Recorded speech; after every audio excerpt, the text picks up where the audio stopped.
seems to be in the news quite a bit, that there's this debate between the creationists, you know, man was born in God's image kind of a thing, and then of course the scientists, the Darwinists, the biologists, and how they say that, you know, species evolved. And it seems like there's no reconciliation between the two. So what I'd like to do is take a very rational, very mature, unbiased look at the whole thing and see what unfolds. And I think what you'll see in this short video, that what unfolds is pretty amazing. So Darwinism, in a nutshell, said that what happened was just survival of the fittest, random chance. Started out, a couple of molecules came together, they could perpetuate, so they did. Slowly, slowly over time, mutations occurred. Every so often it created a more evolved species, which tended to survive because it was more fit. And that process continued until ultimately you end up with a human being. And there's no question there's truth to that.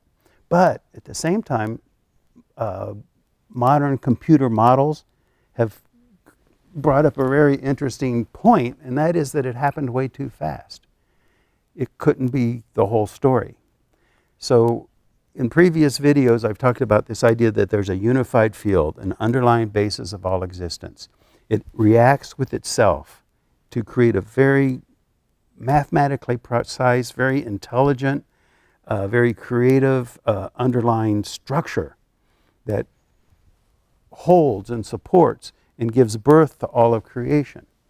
And I compare that to like a sandbox. If you take a sandbox and you create that interacting dynamic, that vibration, what happens is you start to see a coherent pattern in the sand. And if you continue that process, the pattern gets more and more coherent, more and more detailed, you see? Well, along with Darwin's theory is that underlying vibration of all of creation that sort of induces, entices, propels, pulls, pushes, however you want to look at it, the whole evolution of species in a direction. And the question becomes, where does that culminate? When does that process come to completion? It comes to completion when you have a species that is capable of embodying the totality of the intelligence and knowledge, coherence in that underlying unified field, that underlying self-interacting dynamic. And that species is called a human being, you see? So who's right, Darwinists or creationists? Well, if you take a rational look at it, you realize, you know what? They're both right. Darwinism, creationism, two sides of the same one coin. One gives fulfillment to the other, one gives a deeper understanding of the other. But we have to approach it in a very intelligent, rational, and it's really quite simple manner.